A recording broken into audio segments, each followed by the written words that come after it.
Hello, and welcome to the House of Hammer. I'm Kev, your guide today through this place of, exotic delights. Between Ben, myself, and Smokey, we take it in turns at being the guide, because we all need to get our steps in, and I've dropped on, really lucky so far, getting to host films like Meet Simon Cherry, Stolen Face, and The Quatermass Experiment.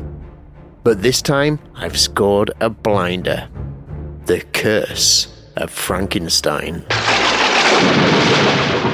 I'm not sure if I've overslept or something, but we appear to be in May 1957 already. I'm getting a bit giddy about how quickly the years are zipping by, and I'm not talking about old age either. 57 sees a monumental shift in not only what Hammer will produce here on in, but also who'll be working on them. There's a lot of names that we've become familiar with over the last couple of years that would leave at the dawning of this new era, and there's also many that would only sneak their head around the door on the rarest of occasions. We're now, and some would say finally, in the age of the Hammer horror, and The Curse of Frankenstein is the first to arrive. But don't fret, the company would continue to keep mixing things up quite a bit, as you'll hear in the next few episodes. If there's one thing we've learnt here, they never, ever put everything in one basket. The distribution deal with Lippert Pictures in America has ended, and as a result, the natural-born salesman James Carreras strikes up a relationship with Elliot Hyman, a powerful Hollywood producer who has all the right connections and a script called Frankenstein and the Monster.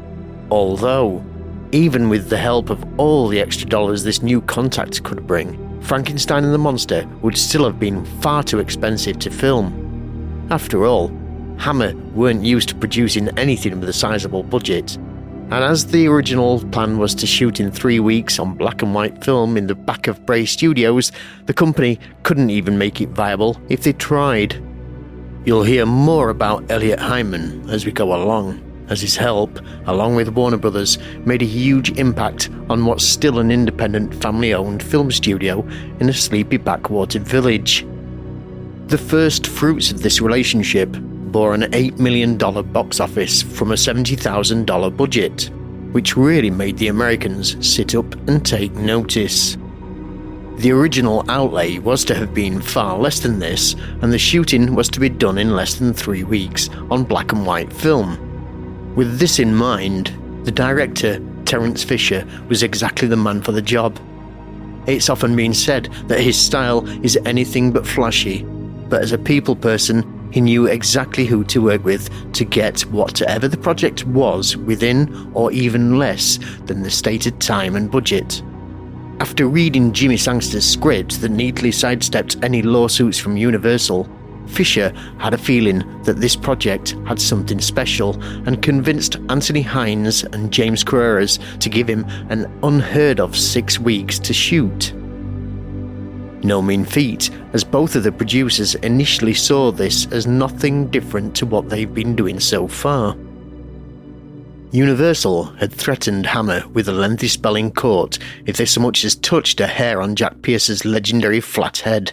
Which may seem daft, but Frankenstein had been a major cash cow for them until very recently, as Ben will now explain.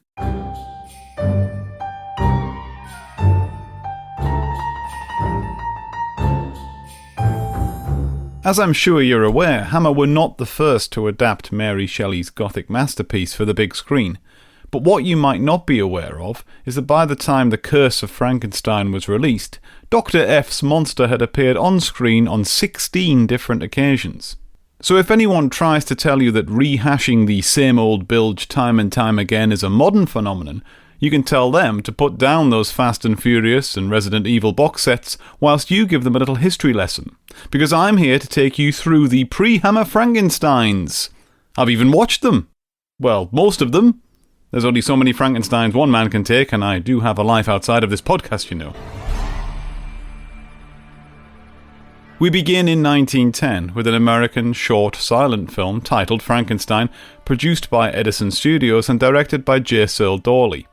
Described as a liberal adaptation, and only 12 minutes long, in this version the Doctor creates the monster by mixing a potion in what appears to be a casserole dish, which he then decants into a giant plant pot. The creature then grows out of it in a very effective scene, albeit not one for anyone with an irrational fear of Bill and Ben the Flower Pot Men. The ghoulish creature is actually quite scary, albeit sporting a look that I can best describe as, imagine Wolf from Gladiators has fallen on hard times and is now living in the bins behind Aldi, reeking of value vodka. Hopefully that sets the scene, as the monster rampages on a bit, but is ultimately defeated by true love and then disappears into a mirror. 1915's Life Without Soul is unfortunately a lost film. Directed by Joseph W. Smiley and written by Jesse J. Goldberg, in the film a doctor creates a soulless man, only for it to turn out that he's dreamed the events of the film after falling asleep reading Shelley's novel. Il Mostro di Frankenstein is another lost film. This 1921 Italian silent film, directed by Eugenio Testa, features actor Luciano Albertini as Baron von Frankenstein and Umberto Garacino as the monster. Only some promotional materials and a single published review remain to give an insight to what the film was, but scholars claim it could well have been the first ever Italian horror film. And in 1931 came the Frankenstein that would come to define the monster as an icon of popular culture as depicted by Boris Karloff as flat-topped, sunken-faced, misunderstood, monosyllabic monstrosity with a fear of flaming windmills. Yes, millions were invited to see Dr. Henry Frankenstein create life out of bits and bobs before seeing it all go awry when his creation becomes uncontrollable. Shocking in terms of its themes, blasphemy, and that bit where he hoys the kid in the lake, audiences loved it. Dr. Frankenstein may have created a monster, but Universal created a monster hit which people wanted more of. So Universal gave the people what they wanted. 7 more times.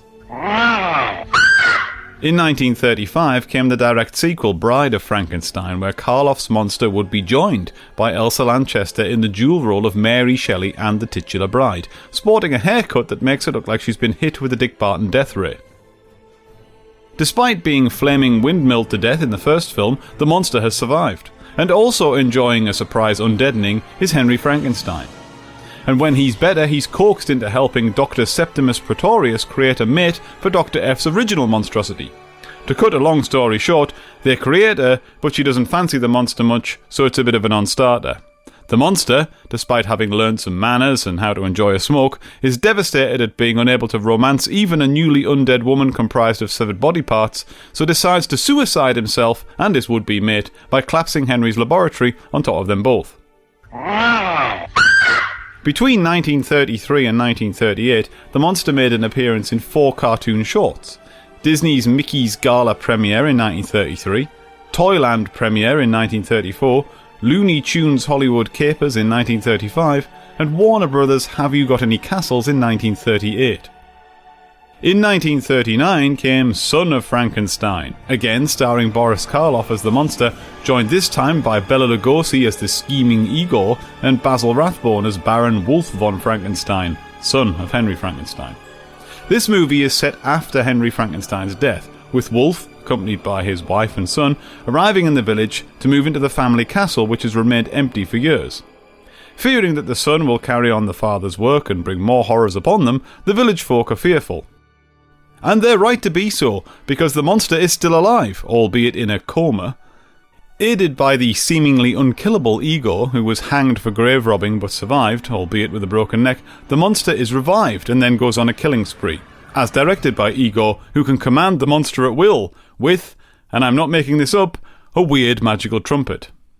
Now, a one-armed policeman sees what's going on, and he hopes to convince Dr. Frankenstein to help him put a stop to the monster's hypnotic trumpet-induced rampage. They do this when Igor is gunned down, and Basil Rathbone flying rope kicks the monster into a sulphur pit, which quite frankly has become one of the top 10 best things I've ever seen. This is easily the best of the latter Frankenstein sequels, with Lugosi stealing every scene he's in as the devious Igor. In 1941, the monster makes a brief appearance in Hell's a Poppin', a 1941 American musical comedy film adapted from the stage musical of the same name that ran on Broadway from 1938 to 1941. Then in 1942 we have Ghost of Frankenstein, a follow-up to Son of Frankenstein. Despite being riddled with bullets in the previous climax, Igor is back and is once again portrayed by Bela Lugosi. Boris Karloff is not back though, and this time the monster is played by Lon Chaney Jr., because despite having been incinerated in a flaming sulphur pit, the monster has returned. It would be pretty disappointing if a Frankenstein film didn't have a monster in it. Anyway, villagers are determined there'll be no more funny goings on at Frankenstein's castle, so they blow it up. Ironically, this frees the monster from the sulphurous cast in which he's been entombed, and Igor helps him to flee to, well, somewhere else, where Ludwig Frankenstein, another of Henry Frankenstein's sons, lives. Basically, the plot here involved Ludwig wanting to exchange the monster's brain for that of a nice dead man, so it won't be a threat. But Igor hatches a plan to get his brain inside the monster's body so he can get rid of his own bullet-riddled, broken-necked carcass. Igor gets what he wants, but the monster's body rejects his brain, and then he goes blind and dies in a fire.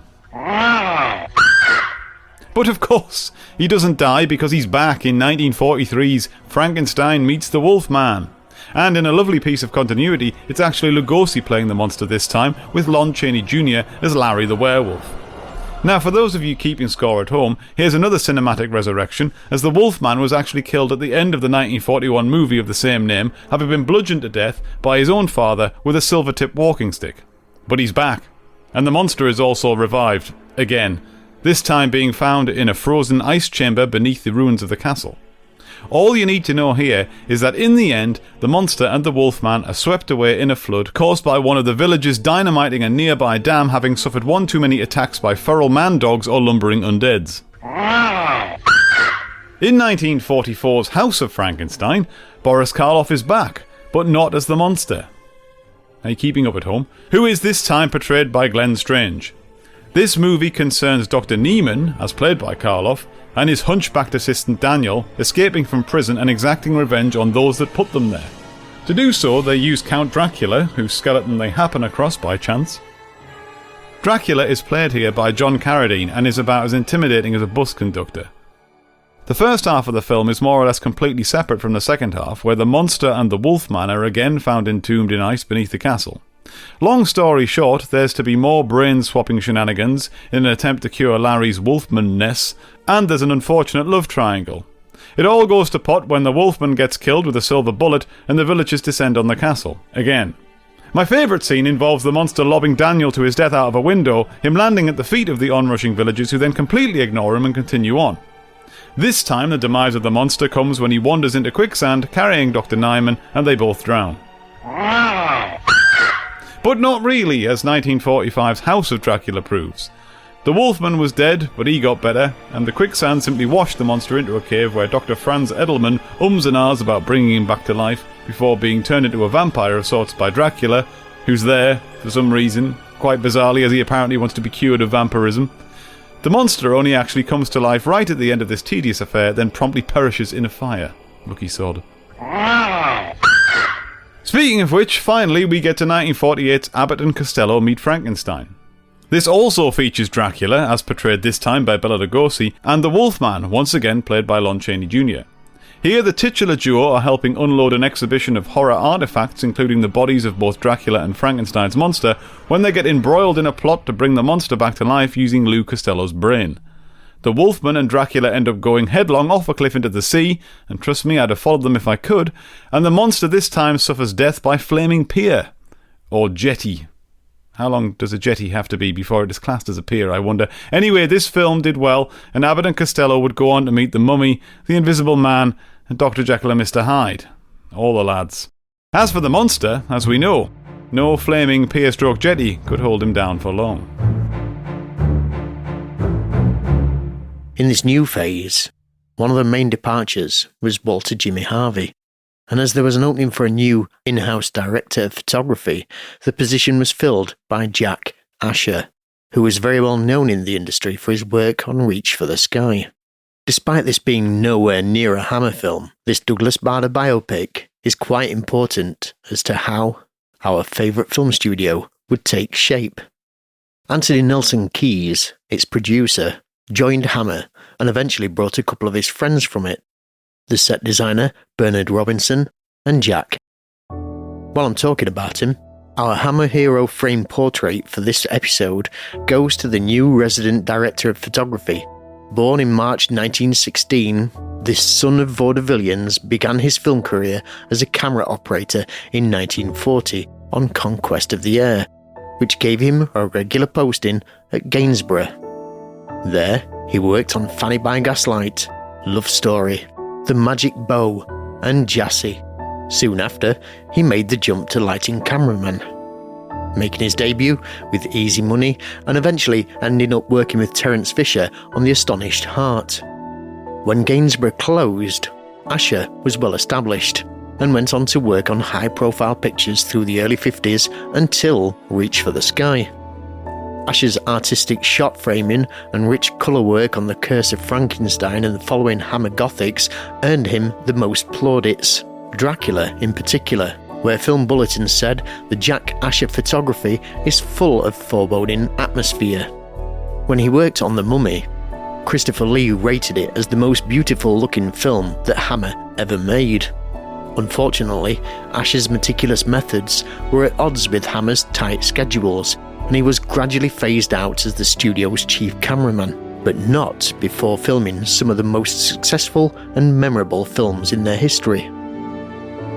Seeing that his days at Hammer were numbered, Asher occasionally worked with his brother, the director Robert Asher, where he shot a number of high-caliber comedies until Norman Wisdom's The Early Bird in 1965. After that, he decided 46 was a good age and enjoyed his retirement for the next 26 years. He once said it was very sad to think that the old time and cost studies would triumph in the end. Now the scene is nearly set, I'll furnish you with a quick synopsis of The Curse of Frankenstein before Smokey leads our discussion to Switzerland and all kinds of places. It all begins in prison as Peter Cushing's Baron starts to tell his whole sordid tale of why he's facing the guillotine, and it's not just for murdering the staff. Victor Frankenstein's mother leaves him the Frankenstein estate at the age of 15. He agrees to carry on giving money to his Aunt Sophia and his cousin Elizabeth because he's rich and they're not, which is quite unusual because the rich tend to be quite greedy.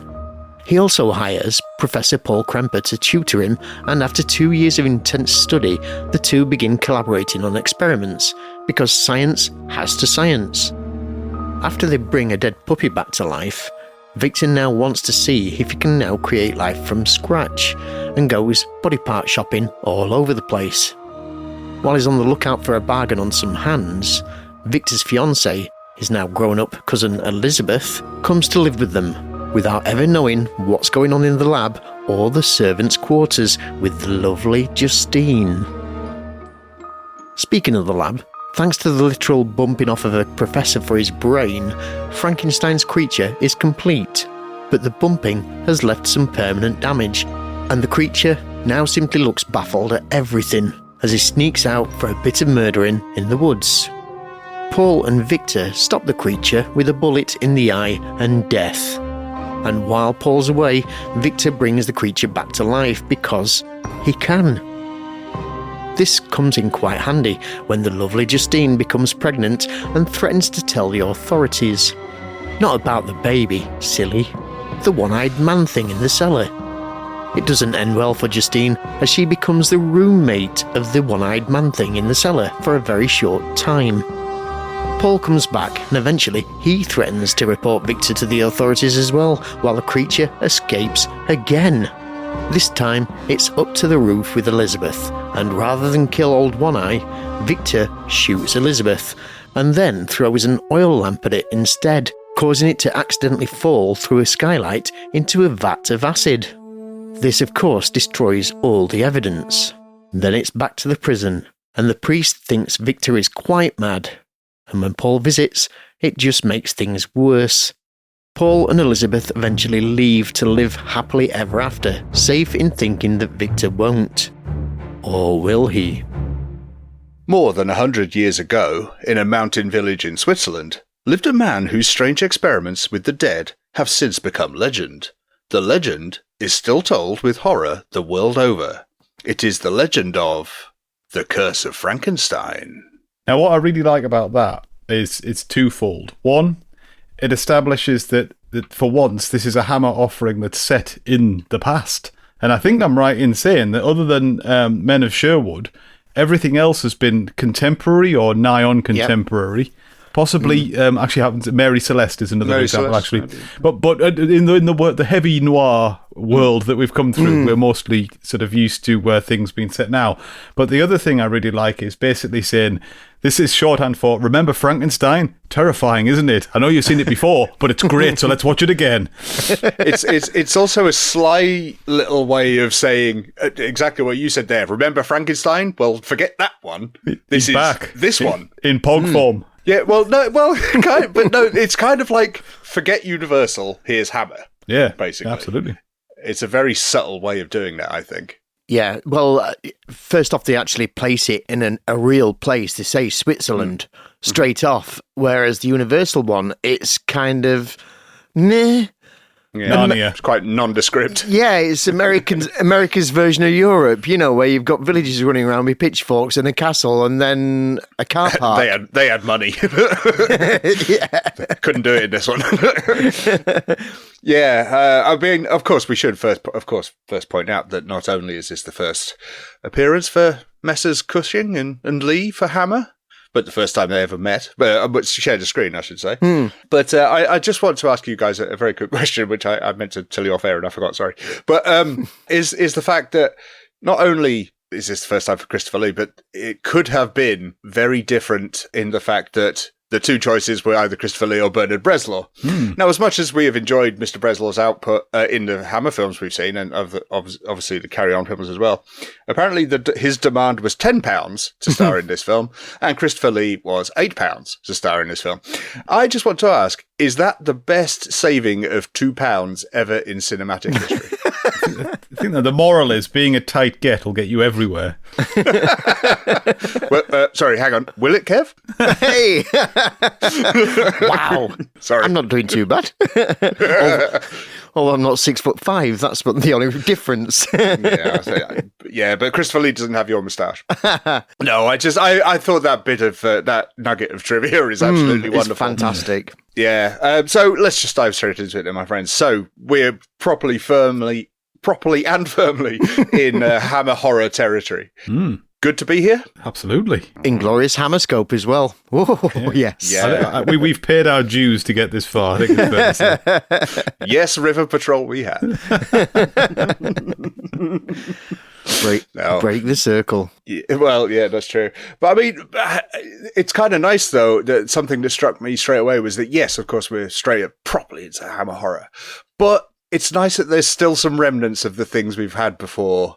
There's the small sets. There's very small sets. Yeah, the composer with almost the same music from X the Unknown and Quatermass that's creeping into this film. So it is nice that we do get some little bits from the past 30 years that we've been covering. It is amazing though how suddenly it feels very different, because you're absolutely right. Some of the elements, in fact, a lot of the sort of elements behind the scenes are the same, but it looks and feels so very different all of a sudden to what we've seen beforehand. And I know that the way in which the Hammer story twists, sort of at a 90-degree angle at this point is obviously well known. But to have the pleasure of having watched 50 odd previous films and then see what they did with this and really appreciate how they've taken a new angle, it's hugely stark and it's very impressive. Yeah, agreed. Taking a cue from what you said about the small sets, though, Ben, it wasn't until this last sort of watch through, after about 500 watch throughs now, that I realised that there is only 2 exterior shots in this whole film. The one where they go to the gibbet and the one where they let Frankenstein's creature out and he just walks around the garden for a short while. And that's it. But I'd never actually picked up that it is so claustrophobic, because it never feels like it. It doesn't feel like, I don't know, it doesn't feel like any of the noir ones that we've done for a start off, like Paid to Kill or anything like that. It just feels so immense. And Yeah, it's. I can only put it down to the fact that you've got Bernard Robinson for the first time as well doing the set designs, so everything looks really sumptuous and epic. Considering the fact that they still didn't have any money. It looks really good. The lab sequences are wonderful. I mean, it's high tech horror on a budget. Yeah. Which is really clever. And we've seen flashes of it. We saw a little bit in Four-Sided Triangle, didn't we? We sort of saw the embryo, if you will, of the idea, the gestation of this idea that would eventually become this there. I was expecting to see a few bits of the Four-Sided Triangle equipment turn up in this, and I was quite surprised that there weren't. It's all new equipment. Well, yeah, after last episode's discussion, I was scouring this film for evidence of the HCU. So, I was kind of hoping that, but no, I didn't spot any of that, sadly. I will just like to give a little personal story here, is that I knew that I was shown a Hammer film in school. Never knew, but this is, it's going on nearly 30 years ago that this happened. Was it River Patrol? No. Oh, sorry. No. But... and I never knew which one it was. All I remembered was one scene, and it just happens to be this film. So we will come to that a little later on. And in fact, I'll give you a clue, because I'll get this out of the way now. What happened in the scene made all the kids in the classroom go, ooh. It must be where he gets shot in the eye, is it? It's not, believe it or not. No, it's when the professor falls to his death and lands on his head. Oh, that is bad, though. Yeah, that is. See, you both just did it. Yeah. No, it's a proper, botched WWF move. When you see it, he really does land on his head. Yeah, well, he really did. He really did. Yeah. Well, you can see the mats in the floor. Yeah, the floor he missed gives, the mat. But he lands on his head. How did he not break his neck? Anyway, we will get there. We will get there, gentlemen. So, as we say, Hammer Horror, Tale of Frankenstein. Do you like the way this has gone about? I mean, it obviously differs from the way the Universal, especially with Frankenstein and Bride of Frankenstein, how they deal with it. You like the way they go about this, Hammer? I think it's a really clever, deft touch on Sangster's part. There he's actually taken elements that he can use, because obviously there's a lot of stuff that they couldn't touch because they were Universal additions to the original Frankenstein story. But what he's done is really clever, because he's gone back to Shelley's, which was public domain, and then tied it down and trimmed the fat off it, because obviously... In the Shelley version, you start in the ice caps. I can't remember whether it's the south or the north, but anyway, you're in north. It's cold, it's snowy, but it's all outdoors. And obviously, they can't afford to have a ship in the sea in the north. So he's got rid of all that and got rid of those bookends, and instead made this bookend where Peter Cushing is stuck in a prison, which is a great idea and a really clever way of writing around it. Well, yeah, absolutely. I mean, it's a wonderful trope to use for many films, or, still used today, television and films, is the flashback. It makes it so easy to do. My only gripe with that particular one is that obviously we have young Victor Frankenstein and we meet Paul Kremper, his mentor, teacher, friend, and then when they age for the young Victor to become Peter Cushing becomes older than his teacher, and that I thought was a little bit of an He had a hard day. All right, it were a tough paper round. Peter Cushing is 8 years older than Kremper, and so it was sort of like, couldn't they have done something there? That bugged me. Sorry. Talking about the flashback, though, I'd mentioned it in the Women Without Men thing as well, and they do the same thing here, and I've noticed it a lot in a lot of films actually now, and it's really starting to bug me, and that is flashbacks.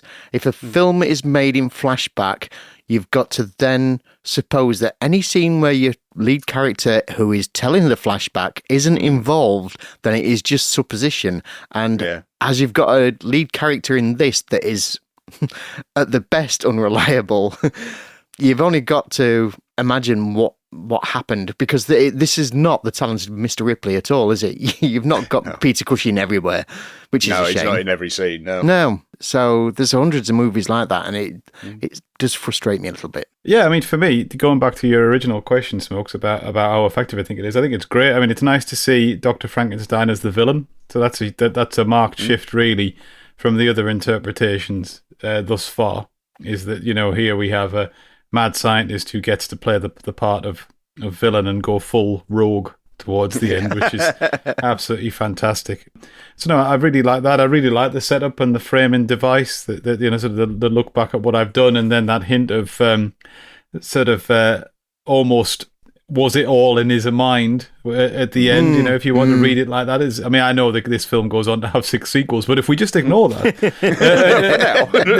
for now, yes, we'll come back. There's the nice sort of the conspiracy theory at the end that none of this may have occurred anyway. But no, I really like it. I started to read the novel, but I'm afraid too boring, too many words. Oh my God. It's a stupid way of writing a book as well, in letter form. It's even worse than Dracula in diary form. It's just the elaborate descriptions of absolutely everything, I'm afraid, becomes unbearable very quickly. It's just, all right, just say he was going to the North Pole. You don't need 8 pages to do it in flowery language to describe the snow. Just tell me. Yeah. So yeah, I'm afraid I didn't. It's great, isn't it? I was a senior librarian at one of the world's most prestigious universities, and I just couldn't be bothered to read it. But I like the way that they've obviously kept the elements they could. But I think what they've introduced to the story is, whilst keeping it a very efficient 83 minutes, it is great. Although I must admit, it was head in hands to see that the blind man was still in the film. I thought, oh, please, can we just jettison that? But no. I liked that because he still managed to get. He still managed to get the blind man in and the child, but instead of being separate scenes, he compresses them into one clump and then gets rid of them straight away. Clump is the word. well, come on, Ed. You've hinted this about this to us in private, so come on, bring it out. What's your issue with the blind man? Right. Well, you've got Grandpa Bucket from Charlie and the Chocolate Factory, right, and you've got Wee Jimmy Cranky wandering through the woods looking for mushrooms. Grandpa's carrying a backpack made of a wooden backpack, right? And he has to sit down because he's wooden backpack, which would be monstrously heavy. But then sort of Jimmy runs off to find some riverside mushrooms, leaving Grandpa at the mercy of Frankenstein's monster, whom... Oh, that's another outside shot, though. It's all part. It's all part of the one Kev was on about the rampaging.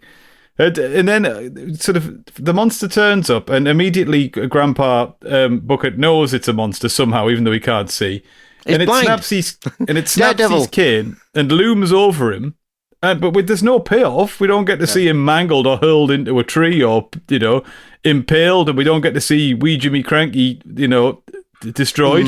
They just disappear from the story. Apparently the kid dies as well because they show us his satchel on the floor. Well, yeah, because later when they say, oh, look, he's left a trail, and you think, what? Yes, he's left a trail of dead grandparents and russet-haired children throughout the land, yeah. What kind of mushrooms? Well, hopefully not the devil's cap ones or whatever. I'm just thinking what kind of mushrooms you find on a riverbank, because to my knowledge... Yeah, to my knowledge, they're just at the base of trees and stuff. But there you go. It just proves he's not a fun guy, I suppose. Oh, hey. Yes. Yeah. Sorry.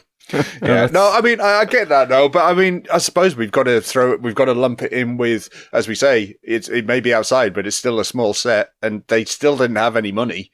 So maybe killing Grandpa and little Jimmy Cranky was not in the budget. I just think it didn't really add much to the story. No, it added nothing. Yeah, it's just a distraction. Well, I think they needed to show that he's dangerous, basically, without actually... Well, hoy the kid in the river. That'll have done. Yeah. Well, yeah, no, but then they weren't allowed, were they? No, they weren't allowed, because that's been done for fun before. Well, they could have done... Exactly, could have find another novel way to kill him, throw him down a well, impale him on a branch, anything.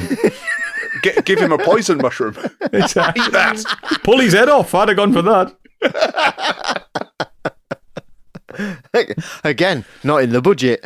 I feel like they need to establish the threat of the creature, but they can't obviously do it within the confines of Frankenstein's castle, because you've only got 3 characters to choose from, and then when Paul comes, 4. The escape, though, is that's post him killing Justine, isn't it? No. Is it not? Is it before? No, it's before, because he brings him back, and then... He does this when he's brought him back to life. And then it's, when Justine is threatening.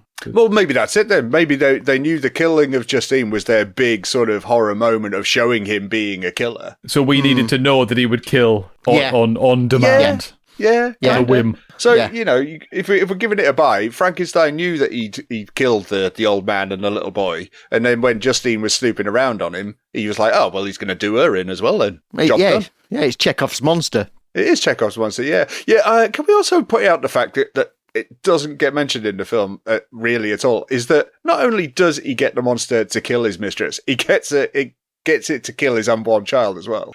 Well, yeah. Well, That's but if he's still not convinced that it's his child because he says, "Pick any man in the village. Chances are he'll be the right one." So, And plus, Kev, that's she just the might words of a... she might be making it up. You know, Yeah, you know what these women are like. Welcome to Misogyny Hour.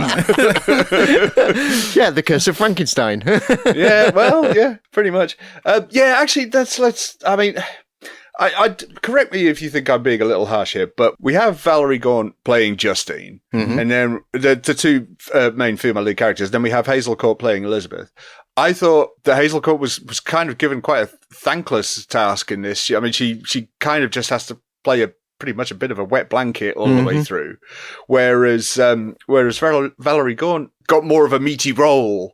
And I know it's 6 of one, half a dozen because of just what they're given, but I think Valerie Gaunt pulls off her role a hell of a lot better. Amazingly, yeah. I thought, as you say, I didn't think that Elizabeth was given a great deal to do other than, act like the sort of the roadblock to where the viewer wants to go.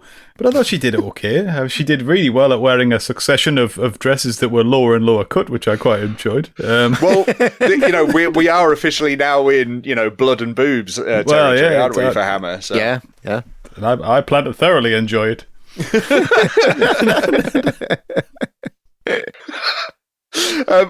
No. I mean, as you say, though, the word you used there, she was okay. Yeah. But that's I'm not having a go. I'm just saying there could have been more, I think, for her to do. It's a very strange character that she's given as well, because she's given the character of the cousin, which was later rewritten to be the sister of Victor Frankenstein. So in the book itself. Which makes it even weirder. But the fact that she's a cousin that is so out of the loop that she doesn't recognise who she's supposed to be getting married to, it really does put you in the back foot straight away. Well, there's no Skype in those days, Kev. No, it's all long distance relationships, isn't it? All by letter. She probably had an etching. Yeah, a crayoning. Well, yeah. Obviously, the vast majority of the focus of this film, and rightly so, I think, goes obviously to Cushing and Lee. It's historic in terms of Hammer and for British horror especially. But I've got to put this out there. I think Robert Urquhart in this is quite an unsung hero. In the earlier, he helps establish the horror, and I mean that with a capital H, of the film very early on, because in the scene where that they cut the body down from the gibbet and bring it back, when Frankenstein is dismembering it, the reason that scene is so horrifying is because he's in the background looking horrified, and even if you don't realise it as a viewer, he's sort of de facto playing the part of the viewer, but also the viewer is reflected in his emotion. And when you watch him sort of cut the head off and drop it in the acid bath, and you see how disgusted and terrified his science partner is of what he's doing, it really sets up. I completely agree. He plays the straight man, if you want to call it that, so well that it becomes very, very effective. I agree, and also I'll agree with you, and then go one up on that. Is also the scene previous as well. Is when they've just resurrected the puppy, and of course everyone loves a puppy. So can I just stop you there as well? Resurrected because is it meant to be implied they drowned that puppy in the first place? They drowned a puppy in the name of science. I'd just like to say that. Well, either that or it was dead, and then they put it. Just happened across it in a ditch. Oh, look, there's a dead puppy. It'll be perfect for our experiments. I think you meant to imply they drowned that little dog. Anyway. Well, whatever they did, it worked. So, I mean, the Peter won't be happy and the RSPCA should be called, but, just let him be. But no, my point was that they've resurrected a puppy and he's going, look, this is great. What we could do, we could save hundreds of lives. And you think, that's great. Wonderful in the advancement of medical science. But then, of course, Frankenstein just throws a spanner in the works and goes, "No, I'm going to build a monster," and that his reaction to that is us as well, isn't it? Kramer's reaction to that is us going, "Well, hang on, you've just resurrected that cute little puppy. Stop there." But you're absolutely right. Imagine the three of us had happened across, the power that allowed you to bring something back from the dead. And your first reaction was, "Oh, I'm going to build a man out of bits and bring it to life." And you'd be like, "What? What are you talking about?" No, Kev, we've just resurrected this cute puppy. Put away those dastardly plans, will you? Exactly. But I've got this eye that I really wanted to put something in for ages. I've got these hands and I've been dying to use them. How did you keep them away from the birds? It's the flies that are driving me nuts at the minute. Yeah, but no, but my original point was I really do think Robert Urquhart is excellent in this film. I do have an issue with a later stage of film because he's basically used as I'm here to tell you I'm not going to help you from now on, and then it's yes you are, no I'm not, yes you are, no I'm not, oh okay then I will, and they do that about 3 or 4 times. Yeah. And it gets a little stale. I like the fact that he's a very professional kind of guy. He's a professor straight up, but once he's actually seen how horrific Frankenstein has become, he turns into somebody that would be completely against all the science that he's actually been teaching for decades anyway.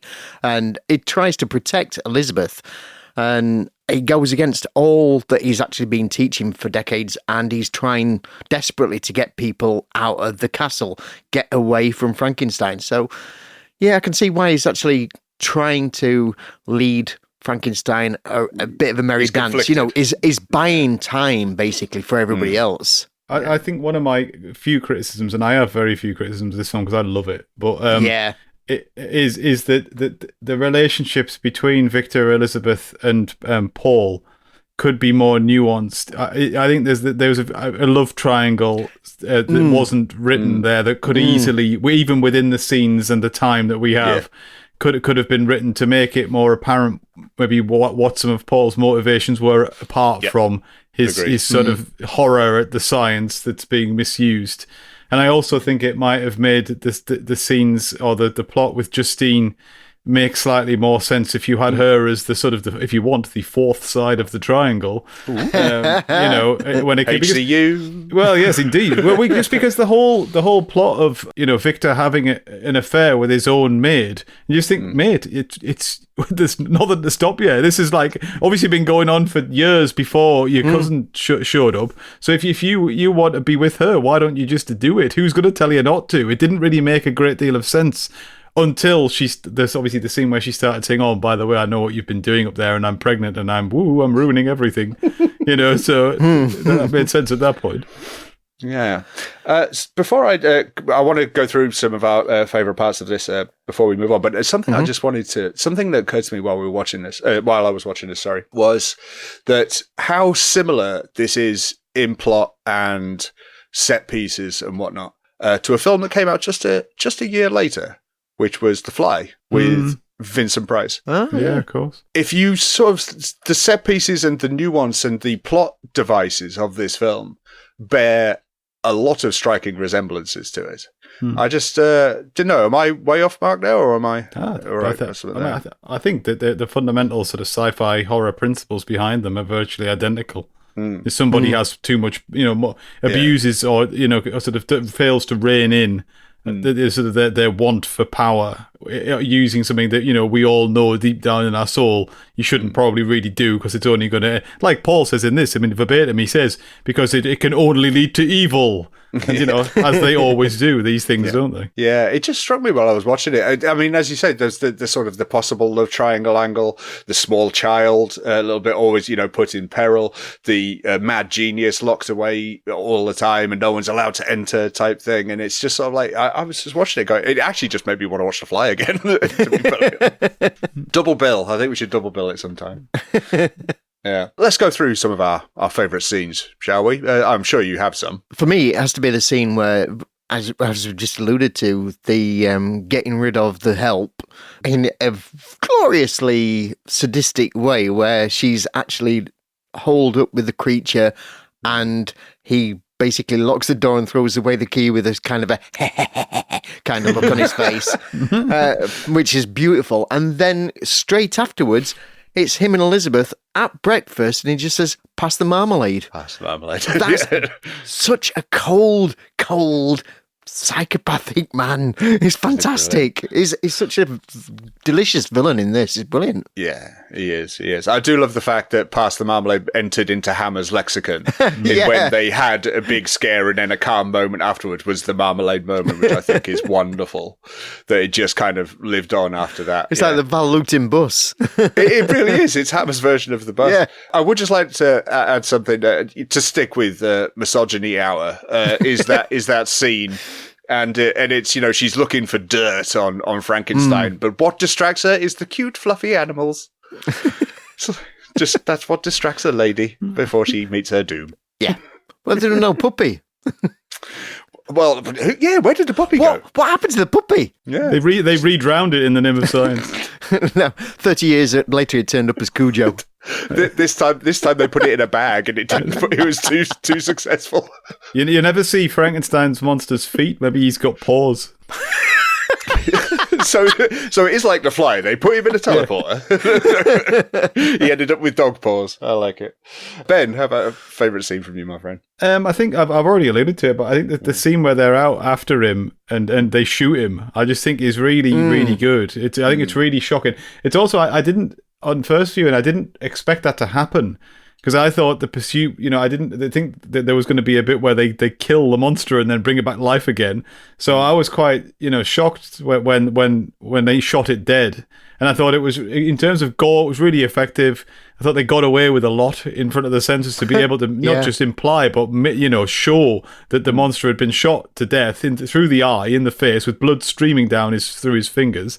Thought that was very, very effective. And, I think, just as a brief aside, the sort of the makeup for the monster, I know it gets lauded, and it's I think anything that manages to create something different to the notorious look of Frankenstein's monster that the Universal created, it's a huge uphill task. I'm not massively won over, I have to say, by it. I think it's a bit. I mean, I know it's meant to be a mess, and I know that's the whole point. But I think it's a bit distractingly odd.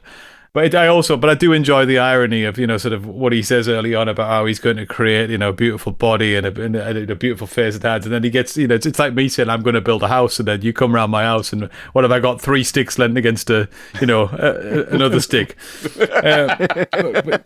It does make me wonder though where he's been piecing all these things together. If he couldn't have got a better set of teeth than he managed, but yeah, the whole look of the monster, Christopher Lee's great, and that bit where he's sort of lumbering towards him and gets shot in the face is fantastic. I love that scene. Isn't it wonderful? I think mine has to be to sort of the very end. The sort of the panic of seeing the monster on the roof and knowing that Elizabeth is heading towards him as well, and Victor finding that out as well, and of course, a favourite thing of ours, which will be on the bingo card, is lobbing a gun at the monster as well when he's run out of shots. It never gets old because it's just what we would all do.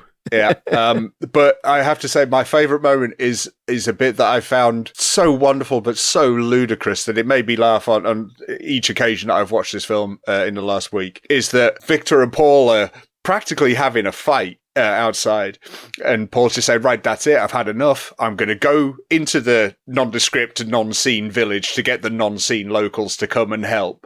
And then they go, oh no, look, and while they're having a fight, and they look and they see the monster up top, and he goes, all right, I'm going to have to go now, and he says, but before you do, we need to have a conversation. And they stop fighting, they stop chasing the monster, they have a chat. And the camera cuts away, and it's like, what are you doing? He's running, you're going up to the roof. And they literally say it in the script, they're going to stop for a chat. Well, they're not going anywhere, are they? Let's face it, they're on the roof. They can't go any further. It just made me laugh. It was just like, great, yeah. She's got it she's got it handled. She's distracted him. If one of them had a thermos, they would have pulled it out and had a cup of tea. Right, actually. It was just brilliant. It made me chuckle both times. Thinking about it, the whole reason Frankenstein is in prison is because of the murder of not Elizabeth. No, it's for Justine. Justine. Well, no, Elizabeth's not dead. Yeah, it's Justine. Yeah, but it is in the script. But It is in you the can see her script. shoot him. She does. Yeah, she does. He does shoot her, yeah. but she survives. But one of the mistakes in the script is that at the end, in the sort of the bookended scene, that they say something like Paul is the only other person who saw the monster. He's the only person who can prove my innocence, but he's not, because Elizabeth saw it. This is true, but I mean, they say that when Elizabeth isn't there, though, don't they? So she's not there to contradict them. Yeah, but she did see it, though. Yeah, no, but Paul could just say, "No, she didn't see it," and she would never know. But it's because Could she's she not only a just see woman. herself? No, she's a woman. You Could see. she not just see herself? By the way, where's that big man that fell in the acid bath gone? Or you could spin it in that Paul knows that Victor killed the professor as well. So he could have told them, "Oh yes, well he killed the professor." That could be the killing they've locked him up for. Yeah, fair enough. Yep, it's true. A bit weak, but it's fine. Well, yes, it is. Yeah, I'm not denying that is a bit weak. Yeah. Did we have anything else before we go on to some final thoughts and ratings? I love the fact that he never cleans his lab coat, so it's obviously been shot in sequence. And at first, I was like, "Why haven't they checked his coat? You know, why hasn't he cleaned up?" And then I thought, lots of DNA on there. well, then I thought about the fact that this is a period piece, and I ended up looking into the history of sterilisation, and sterilisation didn't come in until the 1860s, but it didn't actually become worldwide known until the late century. So in this particular period, he wouldn't have known about cleaning his togs anyway, so he would have just walked around with that blood-stained coat all the way through. Yeah, till it started smelling, then he would have thrown it away. Yeah. It, or burnt it. Yeah, stick it in the acid bath with the heads. There you go. See? I mean, you look at it. I mean, he's running a zero waste laboratory because you could just throw everything in the acid and it would just all dissolve. I don't think throwing it in the acid counts as zero waste. It did for those times. Fair enough. All right, Dr. Crippen. Yeah. Oh, word. So, how about some final thoughts and a rating? Ben, we'll start with you. Yeah, it's great, isn't it? This Technicolor horror, an important moment, not just for Hammer, but for horror generally, bringing back, a classic story, but kicking off a huge renaissance in an entire genre that would go on arguably till today. What would the horror landscape look like if Hammer hadn't chosen to do this? Obviously it's a question I can't answer, but it is a one that could warrant hours and hours and hours of debate. It's tight, it's enjoyable, it has its moments of levity, it has moments of genuine horror. It's well acted within the scope of what is being asked to do. Yeah. And it's the biggest praise I can give it is it's hugely watchable and rewatchable, and it turns something that was already notoriously adapted by a different studio into something that is unmistakably Hammer, yet still Frankenstein's monster. And I think that's as much sort of the biggest credit you can give. You can give Hammer here. It's fantastic, and it has really whet my appetite for all of the joys still to come. I love it. My rating, I give it 9 out of 10. Very good. Kev? I'm same as Ben. I give it a 9 out of 10. There's so many amazing details, like Melvin Hayes' casting is absolutely impeccable. We never talked about him. He's fantastic. He is so much the young Cushing. I mean, I know we talked about him being the overlap, the strange overlap that you've got, but as a young Frankenstein, he's fantastic because he's got the look, he's got the intonation, everything that he's talking, the way that he's holding himself, the way that he's talking is absolutely spot on.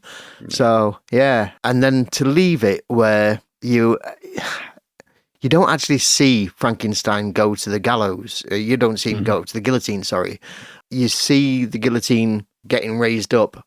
And I'd never actually cottoned onto that. I mean, obviously I'm thinking, but there's loads of sequels to this film. How did they do that? Because he gets killed. No, he doesn't. You'd never see him get killed. Genius. Absolute genius. They pull a Michael Myers on him. Yeah. Somebody else in the Peter Cushing suit. I mean, I will freely admit both times, even though I knew the answer from the first, I stayed right till the end of the credits to see if the blade did drop. Of course, even though I knew on the second time, I was like, did I remember that right? Oh no, it does stay up. So technically, he's still alive. Yeah. Yeah, I can't really disagree with very much there what you two said. I mean, yeah, it's a landmark horror, isn't it? First British colour horror movie, proper first Hammer horror. You know, with what is synonymous with the name of Hammer horror. I think that's fair. Yeah, you know, I mean, we know that Quatermass and Next to the Unknown were horror, but this is the Hammer horror, isn't it? You know, with two capital H's, you know. And it's a great film. It's such an enjoyable film. And it's wonderful to be with Peter and Chris. And and it was just lovely to finally be there. I'm not going to rate it as highly as you guys, though, because I think I don't know. There's something that niggles me about the repetition, as I said, of the Paul character, regardless of how good I think the performance was. I just think if you've got an 80-odd minute script, there's a better way of doing it than they did. But I am going to give it an 8 because I still think it's a wonderful film and it's a wonderful horror film. I have very little to put down it, but it just doesn't quite get up to 9 for me. But it, as I say, what a wonderful film, and I thoroughly enjoyed watching it twice in 1 week, which has not always been the case for some of the films we've watched recently. Agreed. Yeah, this is one that does stand repeated viewings very much. And I would just like to say, apart from Kev indirectly saying the title, well done for not doing any quotes of Young Frankenstein. Because I know the temptation was there. Not for me, it won't. Yeah. Hammer is now hitting the big time, and the press is starting to notice, which is great for us because we're used to finding absolutely nothing for many of the films we've loved so far. And as you've heard what we think of this film in the 21st century, let's see what the papers said about The Curse of Frankenstein at the time. The Financial Times, Monday, May the 6th, 1957. The latest British horror item, The Curse of Frankenstein, is hilarious and almost certainly the funniest version of Mary Shelley's classical skeleton rattler yet made. The team responsible for the Quatermass experiment has gone about the business in Eastman colour for full effect, with a happy relish for its grisly possibilities. And Mr. Peter Cushing's poker-faced performance and the absurdities of dialogue and cutting all contribute powerfully to the comic result. My favourite chip wrapper, the Daily Mail, printed a more substantial article entitled The Horror Strikes Again, where Cecil Wilson says, "Personally, I would have predicted no future for the spine-chilling antics of Frankenstein and his monster in this age of spacemen, Monroe, Brando and Presley. Neither, it would seem, would Hollywood, which made the first Frankenstein, and with it, the name of Boris Karloff 26 years ago. Now, presumably, on the principle that the demand for horror comics could well extend to horror dramatics, those British specialists in blood-curdling, exclusive films set out to prove us wrong with The Curse of Frankenstein. They announce it proudly as Britain's first horror movie in colour. It has, of course, an X certificate. The very thing, as the advanced publicity lip-lickingly points out for the final scene where the creature and massive flames force fatally through the skylight into a bath of acid. The old story, written by Shelley's second wife, as a counterblast I suppose to all the poems, had been generally gingered up, and given not only a crop of new screams and shudders, but a less ludicrous script than these larger-than-life absurdities usually receive. Peter Cushing's tight-lipped, narrow-eyed and sinisterly soft-pedalled Frankenstein matches his hideous creation in evil, but not in appearance. The makeup men have seen to that. They have transformed Christopher Lee, a handsome 6'2" into a monster gruesome enough to make the lightest night seem dark and give Boris Karloff himself bad dreams. This joint product of Heath Robinson machinery and a diseased scientific brain lurches out of the laboratory on his mass strangling expedition with loose hands, an odd pair of eyes, a shocking set of teeth, and a face that seems to have got caught up in a cake mixer. Sunday Mirror, 5th of May, 1957. Peter Cushing is the wicked doctor in this latest British remake of the Frankenstein theme, and Christopher Lee the monster he unleashes. A cool drool for ghouls. The Sunday Pictorial, September 29th, 1957. Granny has a date with horror. Grandma Mrs. Evelyn Wykes, 54, will sit alone in a Nottingham cinema, said to be haunted, at midnight tonight to watch The Curse of Frankenstein. Mrs. Wykes, of Foster Avenue, Newark, is said to be doing it for a day. I spend so much time alone, I'm sure nothing can frighten me.